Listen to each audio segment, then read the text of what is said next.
Natural Resources University is pleased to introduce one of our newest series, Fish University, hosted by Dr. Wes Neal.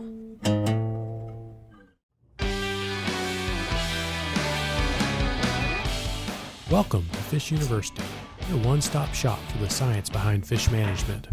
It is part of the Natural Resources University podcast network. I'm Wes Neal, your host. I'm an extension professor of fisheries and a researcher for Mississippi State University. Join me as I talk to researchers, managers, and landowners about the tools and science and the tricks of the trade for managing fish, water, and habitat. The goal is for you to have better fishing and a healthier aquatic ecosystem. So grab a notebook and the beverage of your choice and relax and enjoy Fish University.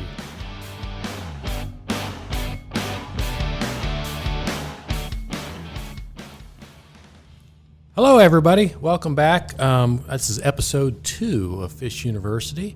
Last time we were talking about what it takes to grow big bass. Some of you out there, I'm sure, are pond managers or lake managers, and your goal is to grow the biggest bass you possibly can. And last time I was talking with Dr. Bronson Strickland about the comparisons between growing big bass and growing big bucks. And we said it's almost like growing a big deer, whereas you need food, genetics, and age, but also with fish you need good growing season or good water temperatures. But today I want to talk a little bit more in depth about genetics. And with me today I have Tom Lang from the Texas Parks and Wildlife Department. Tom, you can introduce yourself and tell us who you work for, but Tom was actually my very first graduate student when I started my career. So Tom and I go way back. I guess we started working together, what has it been now, 17, 18 years, something like that? That's right, yeah.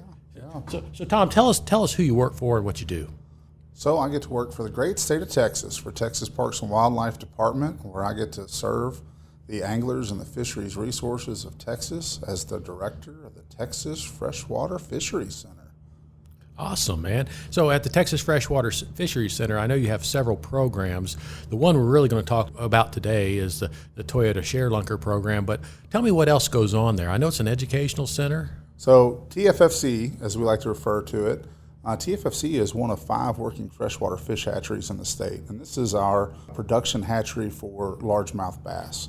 Now, in addition to being one of 5 working freshwater state-run fish hatcheries, we have a visitor center. It's a 106-acre facility. Our visitor center has aquariums. We have exhibits. We have different programs, and we're home to the Texas Freshwater Fishing Hall of Fame, the Fish Art Contest. We have recreational fishing ponds. In fact, we have about 40,000 guests a year come and learn about fish, fishing, and fishery science right here at TFFC. And about half of them go fishing, and actually every day that we've been open for the last 26 years, 2 people catch their first fish on average every day. So that's at the center. At TFFC. And so that's a really exciting thing. So we get to really introduce them to how it all comes together, fishery science and fishing and fisheries management to where anglers and industry and agency work together to make great things happen. So we're really the front porch, for the agency, for our Inland Fisheries Division to share who we are and what we do with the world. That's awesome. And where are you located? In Athens, Texas. It's an hour southeast of Dallas, okay. About an hour south of Lake Fork, legendary Lake Fork, as many I've probably heard of. So, come on out and see us. So how come people don't just go out and catch their first fish at Lake Fork? I mean, it's such a great place. I'm just kidding. Well, I'll tell you one reason they come to us is we have an angler's pavilion thanks to Woody Brookshire and Brookshire's Grocery, and we have staff members and all the gear and bait and volunteers to teach you. And we manage those recreational fishing ponds for good quality catch rates for our public. So they can come in a safe environment where they're safe to learn and have the gear that they need and get that great feeling and that experience that they need to go out and do it on their own. So you mentioned you manage these ponds for high catch rates. What do you do? What do you do differently than, say, an average pond owner who essentially doesn't do much with their pond except for fish it occasionally? Sure. Well, one is we actually treat it a little bit like an urban and community fishing pond where we do stock it regularly. So we have multiple stockings of harvestable size channel catfish throughout the year. Throughout the winter, we also do rainbow trout. We have nice big sunfish from redbreast sunfish and bluegill especially. And then we like to mix it up, and we've got some bass in there too, like we got a nice beautiful 10-pound bass swimming around in there, and so it's fun to see her caught. when we purchase those rainbow trout to be stocked, we don't actually grow those in Texas. We can't oversummer them. You kind of hear about overwintering things. You don't hear much about oversummering, but with trout, we can't oversummer those. And so we purchase those. We've actually started getting brood stock in with those. So brood stock being the big fish that are used for spawning, right? And so we purchase some of the retired brood stock. So you get a mix, not just the kind of cookie cutter 10-inch rainbow trout, but every now and then you'll get a 2, 3, 4, and even last year we had an 11-pound rainbow trout. Oh, wow, in there. big brood stock fish. Yeah, so that really kind of keeps it interesting out there and a lot of fun. You hear that, folks? You can actually catch trout in Athens, Texas. I guess not everybody gets to fish the pond, though, right? Well, all you have to do is pay admission and come in. Oh, really? So Absolutely. it is open to the public. It's not just kids only. No, we have 3 ponds open to the public. So you come and enjoy our visitor center with 300,000 gallons of aquariums and a dive show where we feed the fish and tram ride throughout the hatchery to learn how we actually grow fish and harvest those fish and stock them, and what we do to take care of the fisheries resources all across the state of Texas. And while you're there, you get to enjoy the fishing part of it too. That's pretty cool. Tom and I are actually out in the state of Washington right now at a meeting, and we actually were out watching one of the local Native American tribes release adult salmon into the river. So I guess we're on a salmonid theme right now. Let's get back to the center. One of the coolest programs there that you oversee is the Toyota Share-Lunker Program. Tell us about that. So the Toyota Share-Lunker Program is an angler industry agency partnership that we've been conducting since 1986. And essentially what this is when you're in the great state of Texas and you catch a 13-plus pound largemouth bass, a 13-plus pound, let me just repeat that, right? So let's put that in perspective, can we? A 13-plus pound largemouth bass is larger than 29 states' state record largemouth bass. 29 other states' state records are not even 13 pounds. But in Texas, when you catch a 13-pounder in January, February, or March, you call us on our hotline, 903-681-0550. And we hop in the Toyota Share-Lunker Tundra and fill it up with water in our truck bed, fill up our hauling tank, and we'll go anywhere in the state to pick that fish up. And we bring it back to the Texas Freshwater Fisheries Center, where we will spawn that with a male offspring of previous share-lunkers to double down on those proven big bass genetics, then return that fish and her offspring back to the lake she came from. Our listeners may not be aware anyway that generally when you catch a bass that's that big, anything over 5 or 6 pounds is almost always a female. That's right. I mean, really, I think the biggest males we've ever seen are 7.5 or maybe 1.8. You know, really? Like that's very, very rare to see a male get that big. Okay, so what people are bringing to you, what you're going out and collecting from the anglers are the big females, the big sows as they call them, that are out there. They're pre-spawn, usually full of eggs. They're catching them and calling you right away. You show up. Water temperature is still pretty cold at that time, even in Texas, so the stress on the fish is a lot lower. I know if you catch one of those fish in the midsummer, you probably don't want to be hauling it anywhere, but it's a little safer to catch them at that time, keep them alive, and move them, right? Well, it's wonderful that you brought that up, because that wasn't always the case. When the program first kicked off, we actually would haul them year-round, and then we went to a 6-month season and shorter season and down to 3-month season, just for that very purpose of what you're talking about, Wes, is to increase survivability, to give them the best care possible, to make sure that we get the spawn out of them, that we're trying to get out of them, and get them returned alive and well for somebody else to have the best day of their life. Let's not forget about this. When you catch a bass that big, it's like the best day of your life, man. Like that big of a bass. Like we always say, like your kids being born, that's memorable. That's a big deal. You know, getting married, that's a big deal. But catching a share-lunker, it's like the best day of these folks' life. And that's what I love, too, about this program, besides the fishery science behind it and the management behind it and how that all works. What I love is that on the best day of somebody's life, they said, you know what I'm going to do? I'm going to call the Share-Lunker Program, and I'm going to help them help other people have the best day of their life, too, by spawning bigger, better bass and get them restocked out there. I just think that's awesome. I just love that. Yeah, that's really cool. And, you know, so a couple questions pop up there. One is, do you have any anglers that just seem to catch more big fish? Do you have like some that have turned in 2, 3, maybe more share-lunkers? We do. Actually, in fact, 3 seasons ago, we had a gentleman, Blake Cockrell, that caught 2 from Lake Allen Henry. Then the next season, we had a gentleman named Josh Jones that came down and caught 2 in the same season also. And then this season, the most recent season, Josh Jones went back and caught 2 more to be the first angler to ever turn in 4. Wow, that's pretty impressive. Next question is, what's the biggest Share-Lunker that you've ever handled? That I've ever handled? Or that the program has ever had?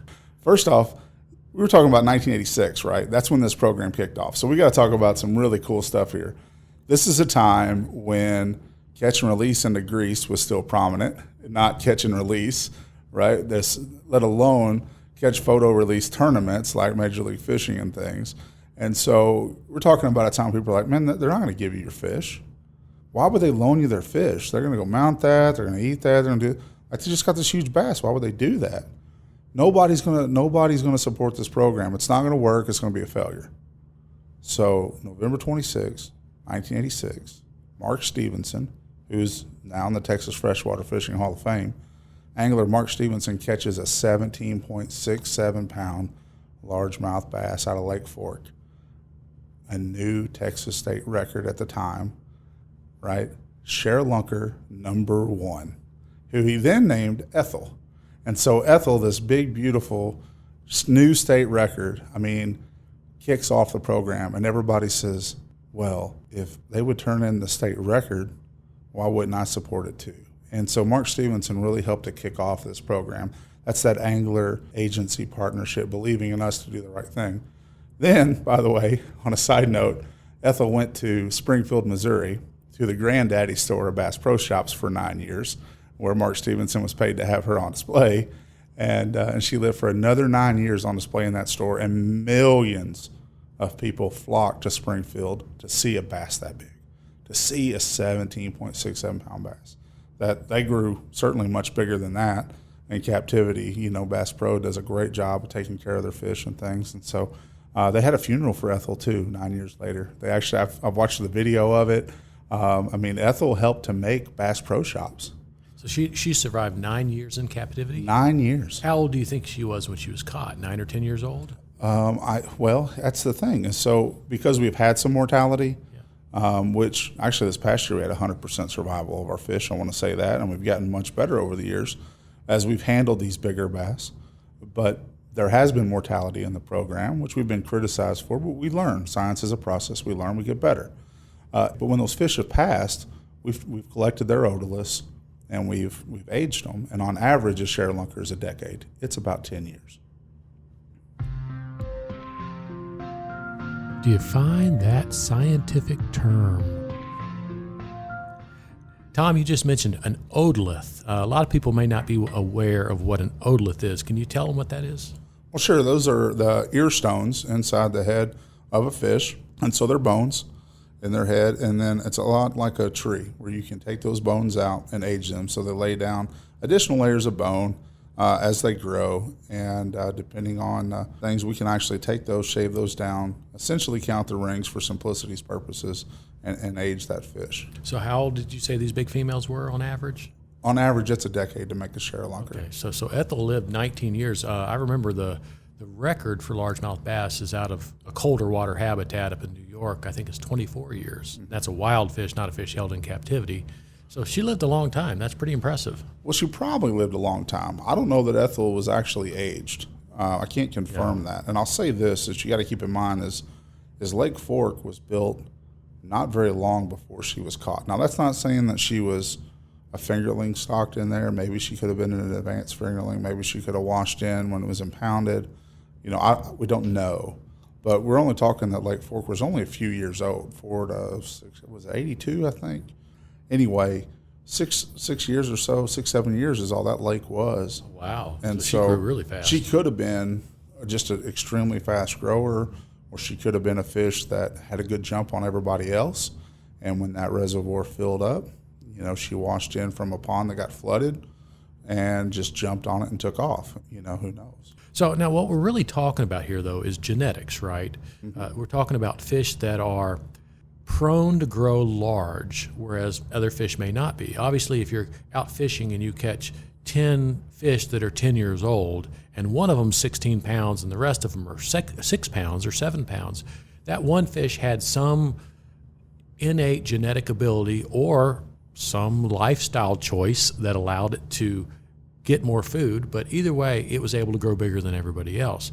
So what you're trying to do with this program then is to capture whatever that innate ability is, pass it on to offspring to try to create more fish like that, right? Right, and we don't want to, pigeonhole and say that it's all about genetics.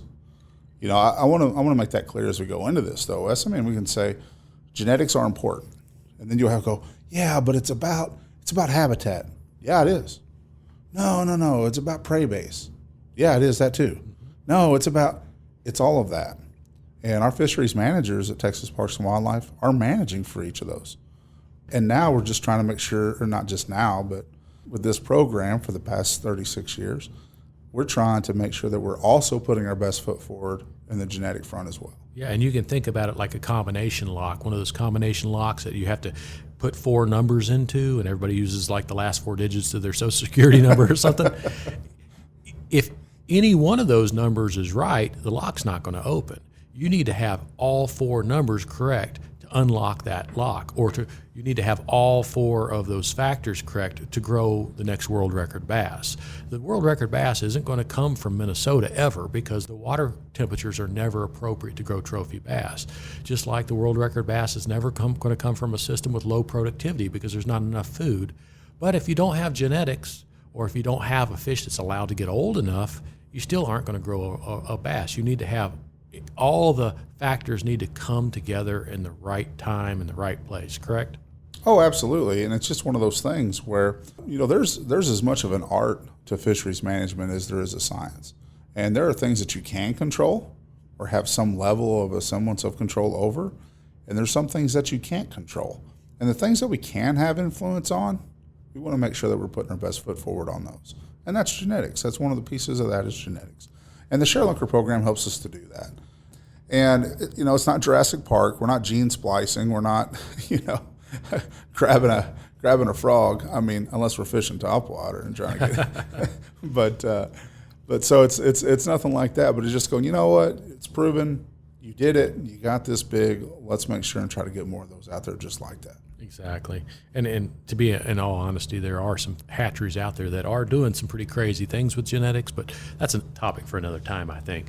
Yeah, it is. And they'd sure like to lean on our database. Exactly. So you're in the right place. Texas has potential to grow these massive fish. I'm guessing that the majority of the fish you're using are probably Florida genetics? So that's an interesting thing. And so that there are a lot of pure Floridas, or there have been in the past. About half. Now, if you look at their alleles, they're almost exclusively all mostly Floridas. And so you end up with, yes, some pure Floridas that come in there, but you end up with a lot of what we call integrades that are part northern and part Florida, but their alleles on up that their percentage is mostly Florida bass. Yeah, and for our listeners, if you're not aware, there are 2 recognized. Some people call them subspecies of bass. Some people call them separate species of bass. But there's essentially, a northern largemouth bass, which is what most people are familiar with, and there's a Florida bass, which is really originally from just the peninsula part of Florida.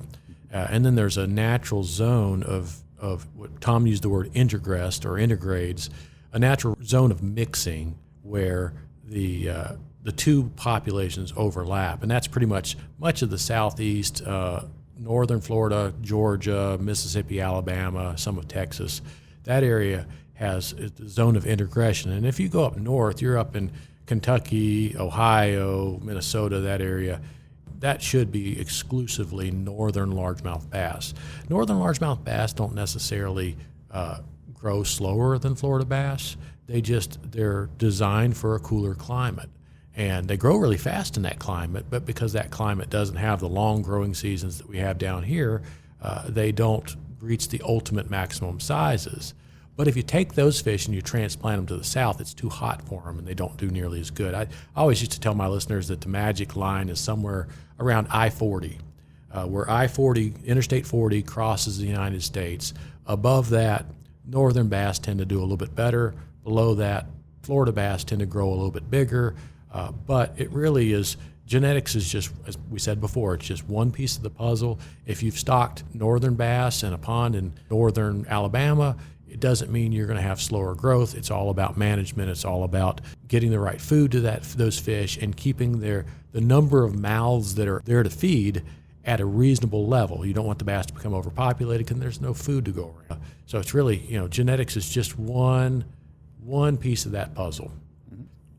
So you're saying, so now most of your fish are skewed towards Florida alleles. Alleles are just a fancy term for a genetic component of the fish. Alleles are part of the chromosome. And so he's saying that there are mostly Florida genes in there, but there are some mixed genes. And a lot of that could be due to the fact that Texas normally had a mixed population, and we started stocking Floridas into these populations. Right, we actually been stocking Florida largemouth since 1972.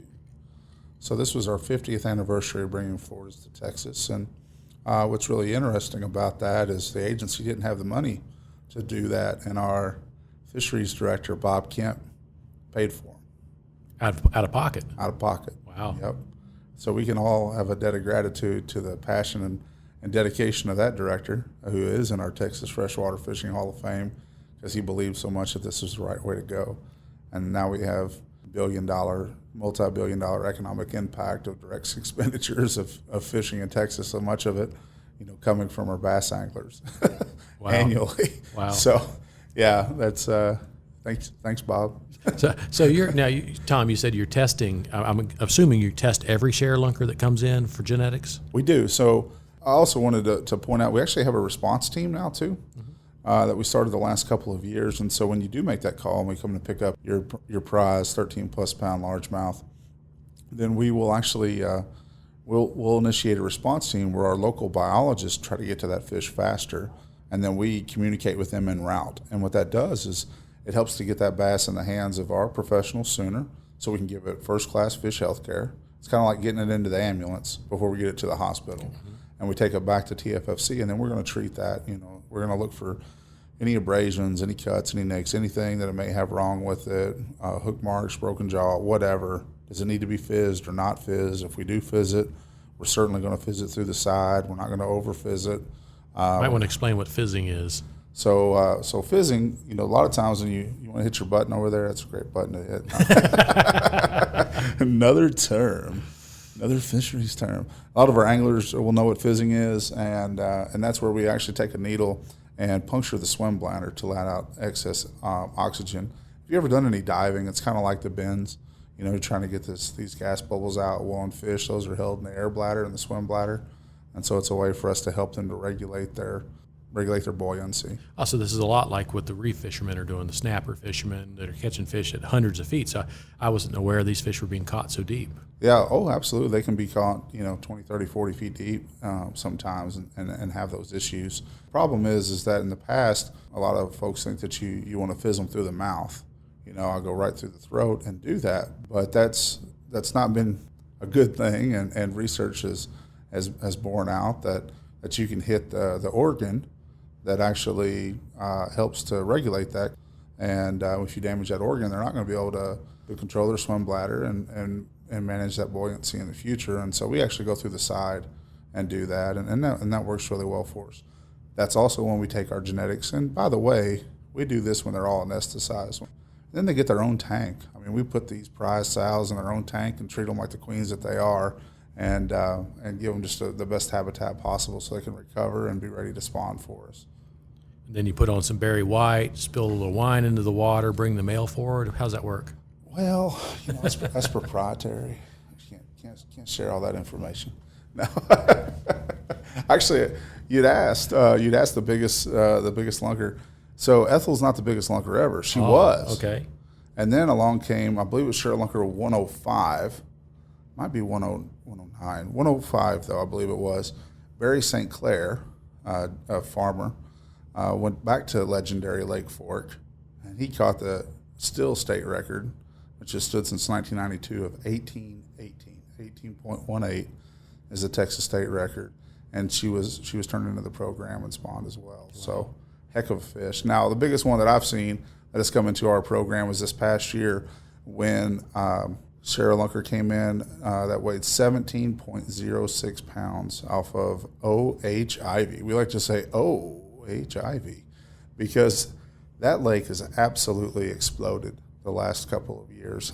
Last season we had 23 of these 13-plus pounders come in for spawning. This season we had 24. About half of these each of the past 2 years have come from OHIV alone.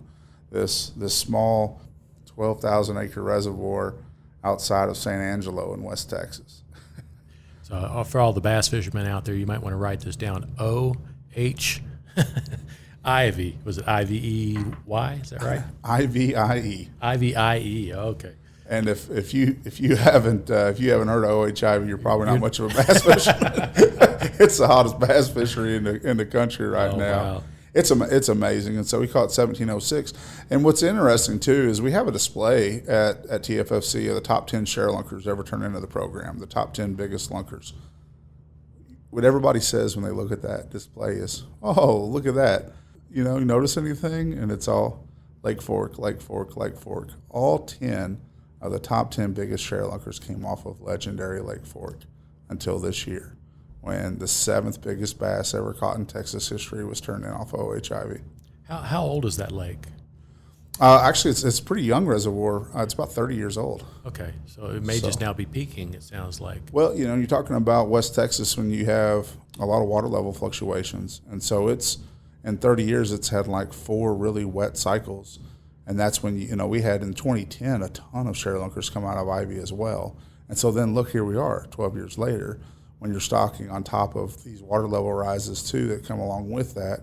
And then I think staging on those water level rises, now that's what I say, we can't control that. So I always like to say, we put our best forward on the things that we can't have influence on, but when the things that you can't really have much influence on also go your way, really, really great things happen.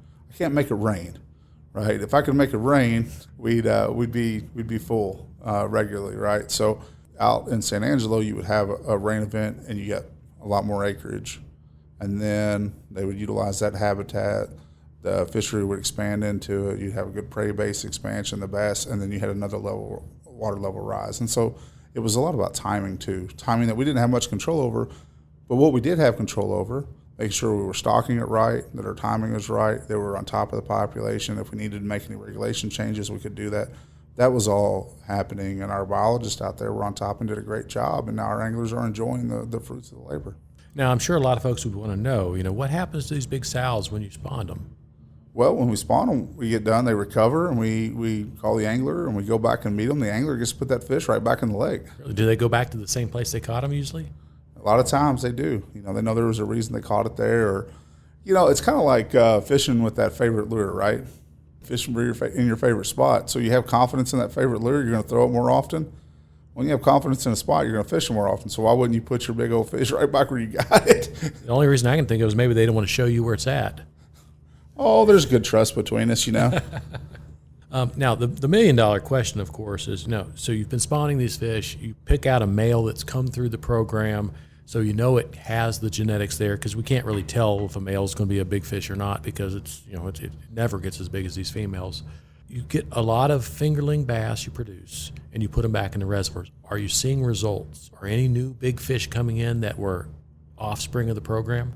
Well, especially as our industry partner, Toyota, has enabled us to grow our lab and to grow the equipment that we have and the abilities that we have to tell some of these differences. So we do have to thank Toyota sincerely for their support. I mean, you can have the ability and have the knowledge all day long, but without the equipment, without the financial support, you're not going to be able to know, right? And so thanks to them, it's a good opportunity to do that. But yeah, the short answer, Wes, is yeah, we are.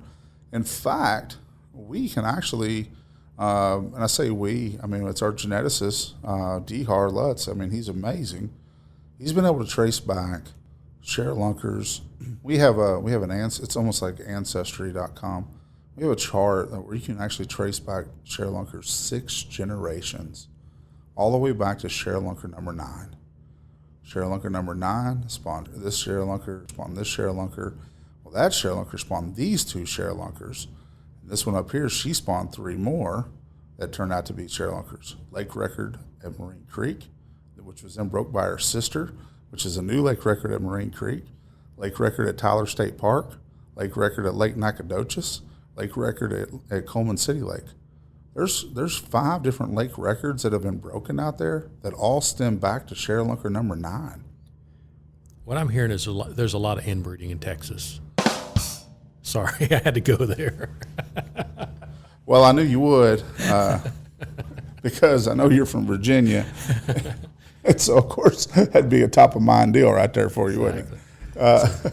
Okay, so now it sounds like you're really seeing the fruits of your labor. You're starting to see these offspring come back in as trophy fish. So it's working, right? What do you think it is about these fish that makes them prone to grow so large? I mean, is it that the lakes are wonderful and it produces big bass, or is it the fact that the genetics are actually starting to kick in and those genetics are starting to grow bigger fish?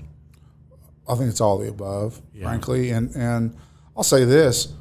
Yes, we have some lakes, Ivy, Lake Fork, Lake Austin was certainly really big, and we've seen some come back out of it again too, as some of the habitat things have reconciled there, habitat issues that we're facing. So you're seeing these, but I want to put this in perspective too, is like, it's not just them.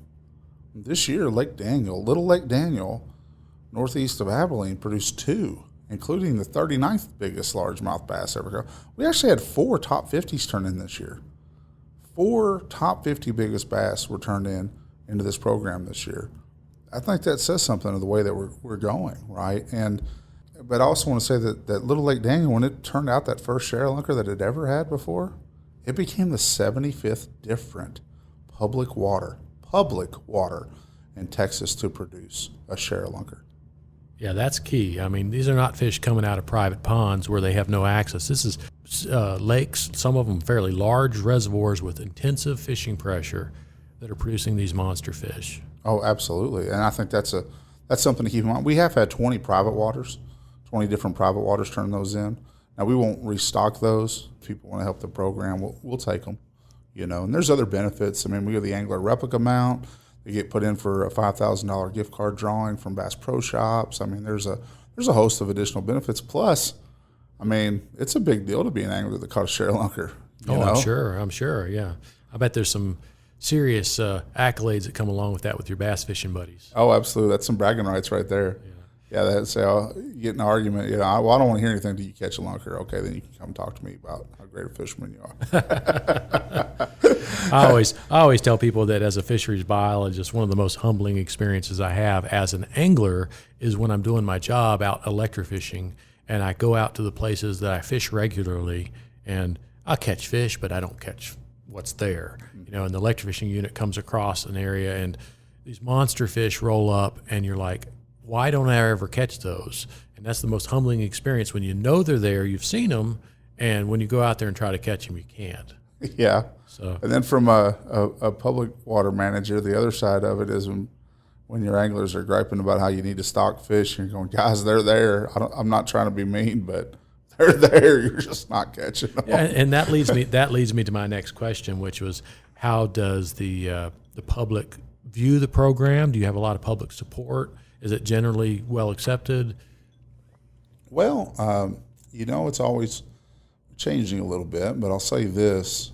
There's been times when it hasn't been very well accepted, and in part because of some mortality issues, right? Like I said, we've had some times where we've had fish die and not be returned, and the sentiment was, well, if I just would have let it go, it would have survived, and it would have spawned, and everything would have been great, and they're hurting fishing. First off, just because you let that fish go right then doesn't mean, 1, it's going to survive. 2, people think fish spawn every year, and they don't. But 3, I always say that if you actually let that fish go right then, you're actually hurting the fishery instead of turning the bass into us, because that fish, if it does spawn, it's highly unlikely it's going to spawn with the male offspring of a previous Share-Lunker.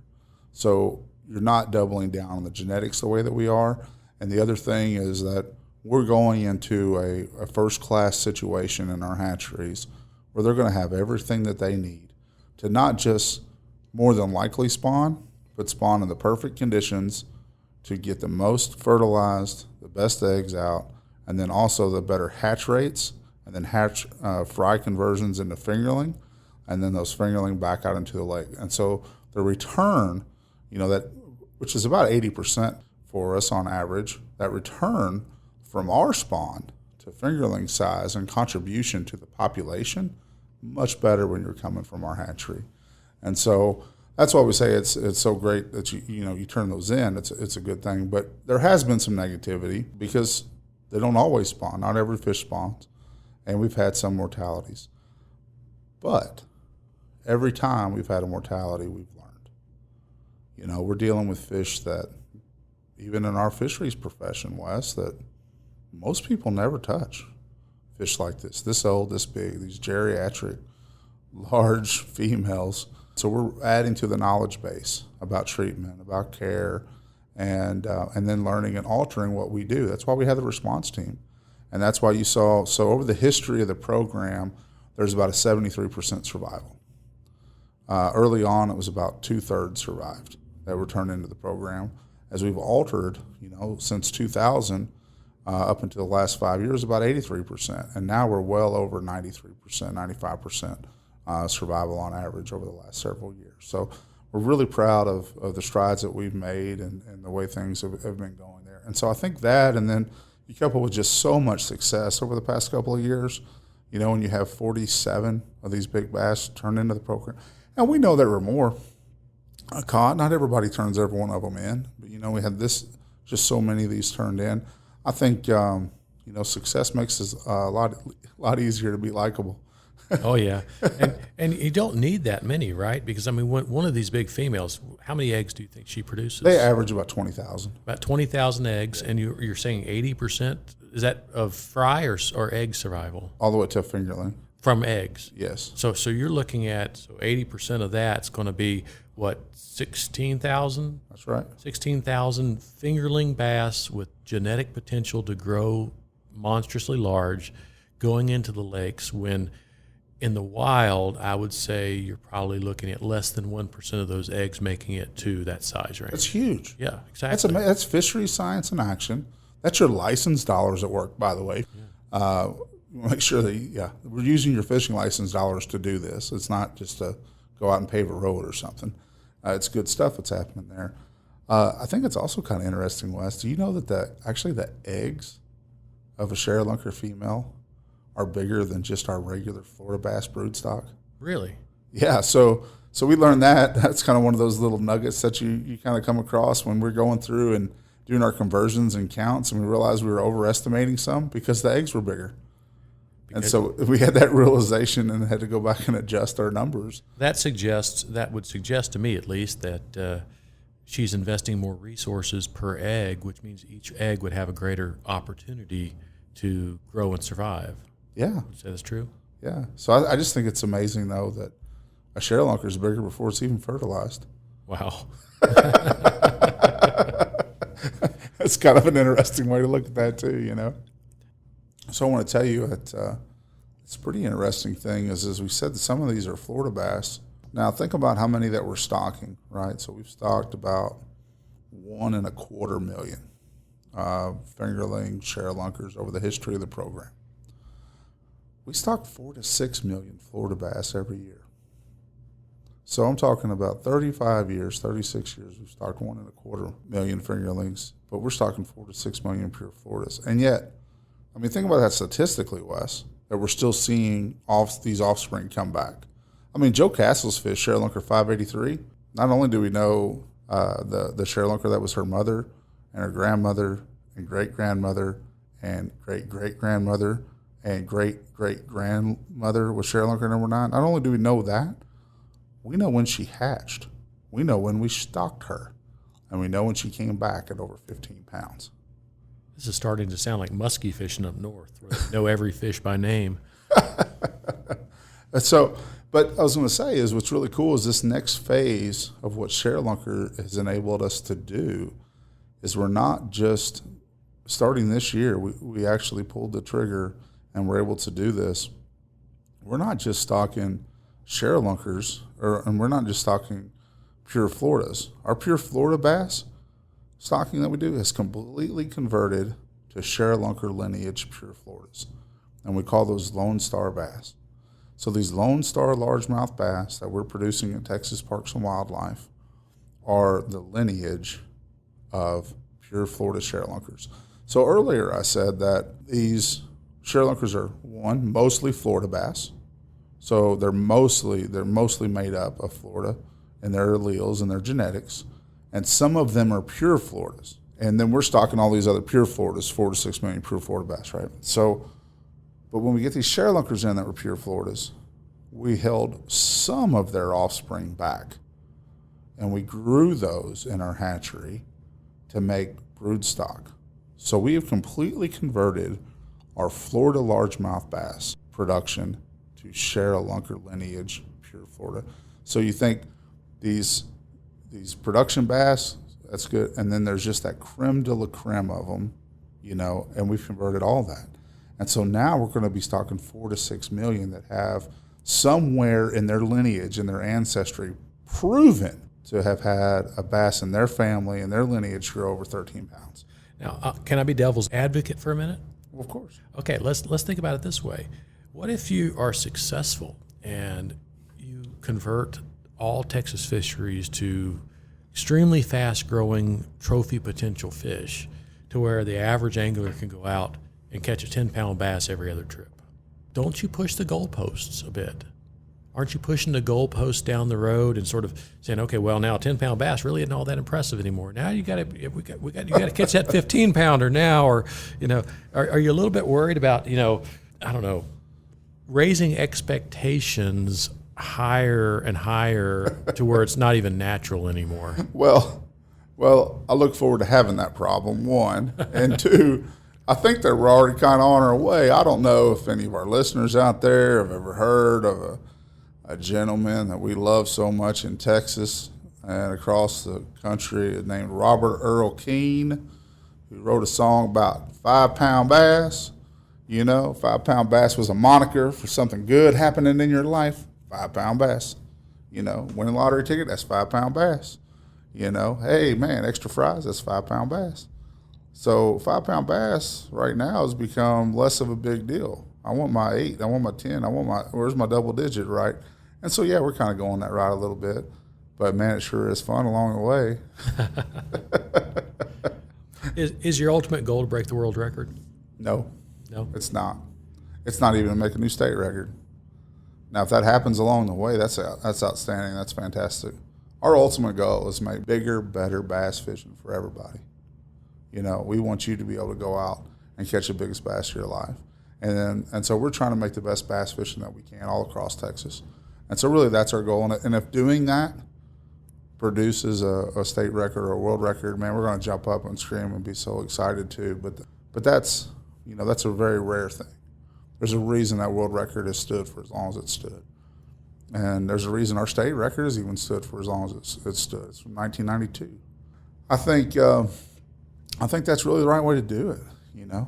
We serve all the anglers of Texas, and we want to make the bigger, better bass for everybody. So, Tom, what do you think is next for the Share-Lunker program? So what's next is actually we've expanded the program. We expanded the program about 4 years ago. And so now, whereas the traditional program has been if you catch this 13-plus pound largemouth during the right time of the year, you give us a call and we collect it and spawn it. You were talking about electrofishing earlier, right? And all the fish that you would see. But as a top-notch fisheries scientist as you are, Wes, I know that you know that we do not, in those sampling methods, see these large bass in the proportion that they're in the population from our electrofishing samples. We know that we're not seeing that. And so we have a data gap. So we expanded this program 4 years ago to allow anglers to help be that citizen science piece to fill in that data gap. They're seeing them in a much better than we are. They're catching them more than we see them in our electrofishing boats. A lot of times because of depth, right? They're just different habitat. We're just not going to see them. And so in expanding this program, you can download the Share-Lunker app, have it ready to go, and You don't have to have the internet when you're out in the field. Doesn't matter because it'll just upload it later. You catch a 8+ pounder, and you take pictures. So 8+ or 24 inches, and you take pictures of it on a digital scale with 2/3 of the fish on a measuring board, and you holding the fish, and you just upload that on the app. And that gives us data of a big bass being caught at a lake that we wouldn't have otherwise known about. And enough anglers do that, we can get trends over the years to look at how's Nacogdoches now to where it was 5 years ago. Those sort of things. And on top of that, you can take some scales for that specific entry, draw them, put them in envelope, mail it to our analytical lab, and we'll do genetic testing on that too and see if that is a fish that we stocked. Where do the alleles line up? Is it offspring of a previous lunker? Those sort of things. So we can actually collect more data and go from there. And so that's been an expansion of the program. Now, you talked a little bit about, are you getting any negativity? Well, when this first came out, there was a little bit of negativity, right? There was a little bit of, here we are, everybody gets a trophy. Used to be you had to catch a 13+ pounder. Now it's only 8. Well, come on, guys. We're trying to collect information on bigger bass to make bigger, better bass for everybody. And I think folks have kind of gotten past that a little bit, and they understand, and they're helping. And so we've averaged about, and we have a team of biologists, by the way, that review those pictures. Because this is not sure, we're going to tell the world, and it's kind of going to market itself, but it's not a marketing program. It's a program for a biologist to make better fish, right? And so we have to ensure some level of data quality. And so we actually have a committee of biologists that review each of those entries and approve or deny or vote to approve or deny that fish into the program based upon the evidence provided. And so these are people that are handling, a lot of these big fish, and hey, I'm sorry, I'm sure it probably was a 10-pounder, but you didn't, take the right pictures. You wasn't at a tournament on a certified scale, which, that'd be fine too, or just wasn't the data that we needed. So since we're using it for data purposes, we have a higher level of quality, a higher level of rigor. We want to make sure. And so that's been a pretty neat expansion of the program. And so I think the more of that DNA that we get in, we'll continue to learn more about that as well. So the expansion of Share-Lunker to include the 8+ pounders, then the Lone Star bass program. I think there's just some really great stuff happening in Texas. Well, that's great, Tom. Is there anything else you want to tell us about the program or about TFFC? Well, I think one thing you probably want to visit about, that the listeners may be wondering is live scope. You want to talk about live scope? Yeah. And there's a lot that love it, and there's a lot that hate it. You see the old guard that griped about all the kids playing video games going, they need to go outside. Now the old guard's out there staring at a screen all day when they're outside. It's kind of a funny deal to me to look at that. But live scope, that's a hot topic issue. I tell you, we're having some big discussions and debates on those things, and there's some interesting research going on what that could mean as it impacts our fisheries. I'll say this. We ask our anglers. They turn in these big bass to us. We ask them, what were you fishing on? We're using live scope. What other kind of information data can you give us, that sort of thing. About half of these lunkers in the last 2 years have come with anglers using live scope. And I think it has increased their ability to find, especially deeper offshore fish that are holding, that you wouldn't inherently think to fish there, right? And so I think it has increased the number of big fish that are getting turned in. I think that's for sure. But on the flip side of that, not all these fish are coming in with live scope. If you looked at last year compared to 3 years ago, we only had four fish turned in. Well, last year, if only half of those were caught with live scope, that means half of them weren't caught with live scope. Well, that means we still went from 4 1 year to 12. That's 3 times. And so live scope is certainly part of it, but it's not the only factor. It's not necessarily what's driving it. And it's a big change, don't get me wrong, and it is a big factor, but it's not everything, so it's part of it too. And I think that's kind of a ongoing fun thing to keep an eye on. We'll see how that goes. But, man, people sure get pretty strong opinions about that real quick, Yeah, People don't like technology sometimes from the standpoint that they think it's not fair chase. A lot of our fishing and hunting is based on the idea that the animals have a fair opportunity to escape, and the greater the technology gets, the more likely it is that we can push the odds in our favor. Mm-hmm. So That's right. I think that's what some of the concerns probably are. Tom, I had one final question for you, and I know a lot of my listeners are not, some of them are probably big reservoir fishermen, but also some of them are small pond managers.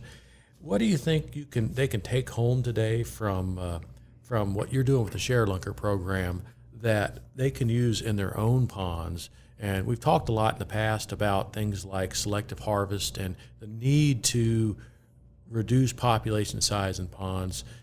How can they do that? How can they do a better job of selecting the fish with the greatest trophy potential? Well, I'll tell you, I think, you've talked some of these things, I'm sure, about management and stuff, but one of the things we talked about today that's probably not inherent, maybe not one of the things you're going to think I would say right off, but I hope part of what they get from it is we talked about our hatchery and some of the things that we do to set them up to have better success rates. And so I'm actually going to go back to habitat. In a small pond, I would say having spawning areas, building spawning areas, having those spawning areas connected to good nursery habitat so we can have a better return to the population, right? I think is actually really key for them. And so we're not having to supplementally stock, you stock it right from the get-go, you get your genetics right, and you set your habitat up to keep it that way, I think is good. And then, as you mentioned, selective harvest and making sure that you're cropping off some of the smaller ones and really letting these larger ones go. And the last thing is as a fisheries manager, as I served as a fisheries manager for some time as well before coming to TFFC. I think that part of this is going to come down to giving it time. You got to give it time and let them grow and take care of those. And then also managing not just managing bass. You manage bass by managing your prey base too. And so I think when you get to a certain size with some of these big fish, you have to think about the size of the meals that they have available to them. And if you're not providing them bigger meals, you're putting them behind the 8 ball. And I think by having a bigger meal, because it takes you so much energy to make dinner, for a bass to strike and get dinner. Now, if you don't get as many calories out of this meal as you do out of that meal, but you still have to put out the same effort, that net loss of calories, that hurts your potential to grow bigger, right? And that's pretty dang on simple, I think it comes down to it. So think about those bigger meals that you have and maybe trying to get some of those bigger bluegill or bigger shad or whatever you're managing too. So when you get some of these bass topping out at, 7, 8, 9 pounds, man, I can't ever get a double digit. Why can't I grow a double digit? Think about your prey base. What can you do to make bigger prey so when they are eating and they are feeding, they're getting a bigger net gain? Yeah, it's interesting you say that because, when I do my basic pond management workshops, I usually talk to people about which species to stock. And I normally tell them for the average pond owner, the pond owner that doesn't manage heavily, they stock a pond, they want an all-purpose fishery where they can go catch some bass, catch some bluegill, but they're not going to go overboard on the management. I tell them, you want bass, you want bluegill as the prey. You can stock a few other species to diversify the fishery, but you might put in threadfin shad if you're far enough south, but I don't usually recommend gizzard shad because gizzard shad tend to outgrow the average small pond bass. But what Tom's saying, and what is very true, is if your focus, if your objective in that pond is exclusively trophy bass, you want to grow fish in the double-digit size range, once they get up to 5 and 6 pounds, gizzard shad can be a great way to get a high-energy dinner to your bass because the bass that are big enough can eat those large gizzard shad and can grow really fast on that energy content. When you talk about Possum Kingdom, so Possum Kingdom, I managed Possum Kingdom for 7 years. 7 is all. So by the way, when I talk about this, remember that we said that the average age of a Share-Lunker is 10 years. Okay, so what that means is we had 3 Share-Lunkers come out of Possum Kingdom this year, and I managed it for 7. So what that means is I just didn't screw it up. I'm not going to say that I made these bass. And what I'll say is that we were getting to that point where we were seeing just that, Wes. We were seeing 8, 9s, maybe a 10. Now, part of that's time. It takes time, right? But part of it, we're going, man, we don't have the bigger, fish. We got all these gizzard shad. They're small. And those gizzard shad also compete with sunfish, where a lot of times your bass are at the same habitat areas. So believe it or not, we actually stocked heavily striped bass. And monitoring our gizzard shad populations, we saw the overall population of gizzard shad go way down, and we saw much bigger individuals that could avoid being eaten by striped bass. So now two things happen. We see bigger gizzard shad for these bigger bass to be able to eat, and we also saw our sunfish size averages go up as well, because they weren't, and more sunfish available because they weren't having as direct competition with gizzard shad. So we actually managed for big bass by stocking stripers, believe it or not. And this year we had 2 Share-Lunkers come out of Possum Kingdom in the same day, and a few days later, a third one come out as well. So I think that manipulating those fish populations, striper, sunfish, and gizzard shad, really helped to get those bigger bass over the hump. Certainly, of course, coupled with time, those things all came together. Tom said it in the beginning. He said that fishery science is as much an art as it is a science. So there you have it. Tom, thanks for talking with us today. Really enjoyed it. Oh, it's my pleasure. Happy to come back anytime. Good luck to everybody out there. I hope you make some great fishing and some great memories for you and your family. Well, thanks, Tom. And that's it for today. I hope to have you all back here for the next episode next month. Thanks a lot.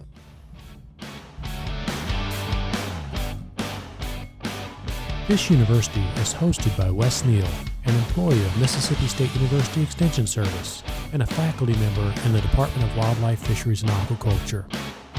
This podcast is part of the Natural Resources University network of podcasts. Funding was provided by the Renewable Resources Extension Act. If you have questions or suggestions, please go to the Extension website at extension.mississippistate.edu. Click on Natural Resources and then select the Fisheries tab in the drop-down menu. Or you can email me at wes.neal@msstate.edu.